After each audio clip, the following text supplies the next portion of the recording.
जय परमेश्वर भाइयों, हिंदू मुसलमान अंग्रेज सभी देवता लोगों को जय परमेश्वर भाइयों, जय परमेश्वर जय परमेश्वर। तो भाइयों, साध नवदास महाराज लिखी किताब जगत हित कहानी। तो भाइयों, साध नवदास महाराज ने यह जगत हित कहानी किताब तमाम जान के बच्चे बचने के वास्ते बनाई है। तो भाइयों, हिंदू मुसलमान अंग्रेज और सातों आठों विलायतों के राजा बादशाह व रैयत सबके आगे हाथ जोड़ करके अर्ज करते यह किताब जगत हित कहानी एक बार जरूर पढ़े और पढ़ करके इंसाफ करे। तो भाइयों, यह किताब इंसाफ के वास्ते पढ़ करके सभी संसार के लोगों को सुनाते। तो यह किताब पढ़ करके सुनाना हमने हमारा फर्ज समझा है। तो भाइयों, यह किताब परमेश्वर के लेके पढ़ करके सभी संसार के लोगों को सुनाते। तो भाइयों, हिंदू मुसलमान अंग्रेज सभी देवता लोगों के आगे हाथ जोड़ करके अर्ज करते कि यह किताब एक बार जरूर पढ़े और पढ़ करके इंसाफ करे। जय परमेश्वर भाइयों, जय परमेश्वर। ऊ किताब मुफीद आम मौसम ब जगत हितकानी अज तस्नीब साध नवदास मुत वतन मुलक मारवाड़।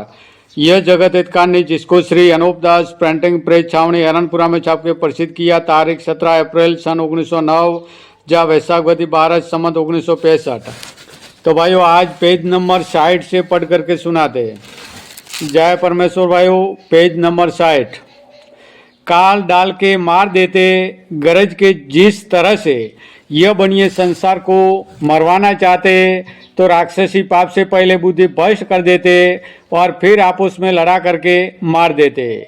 और जो कि हिंदुस्तान में हिंदू मुसलमान की औलाद है, उन्हों को यह बनिए दूसरी बादशाहों को लाके अपने राक्षसी पाप से अकल खराब करके मरवा देंगे। सो इस बात को कुल जहान के लोग जानते हैं, बल्कि दिन दिन अपनी आंखों से देखते ही जाते, तो भी ख्याल नहीं करते कि अब इससे भी ज़्यादा खराब और नाजुक वक्त आवेगा जो 100 कोस जमीन के ऊपर जा करके एक गांव बसा हुआ मिलेगा। परंतु इस जमाने में तो कोस 2 कोस पर ही गांव आ जाता है, परंतु खराब जमाना आने पर तो 100 कोस के ऊपर बसा हुआ गांव आवेगा।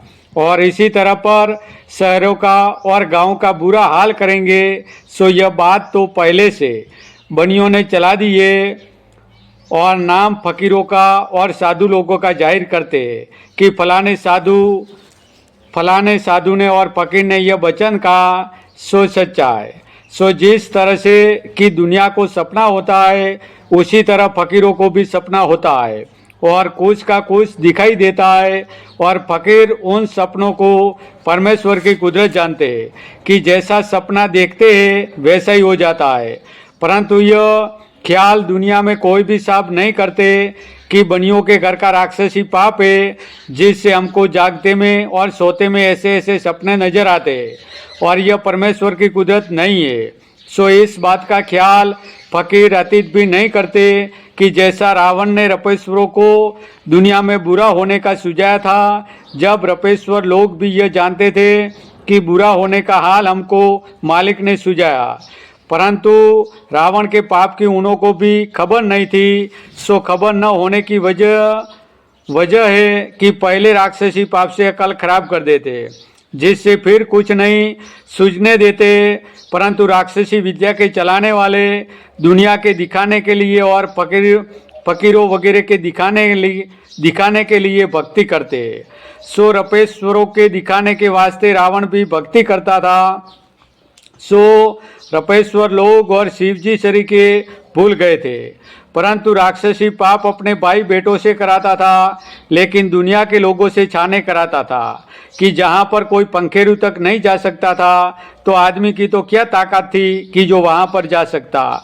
क्योंकि जब कुछ हाल मालूम ही नहीं था, तो फिर कहाँ पर जावे। अगरचे मालूम होवे तो यह भी यकीन किया जावे कि दरिया फक करते हुए चले जाएंगे, परंतु मालूम ही नहीं। ये तो जब शनिचर जी महाराज, जय परमेश्वर भाइयों, जय परमेश्वर।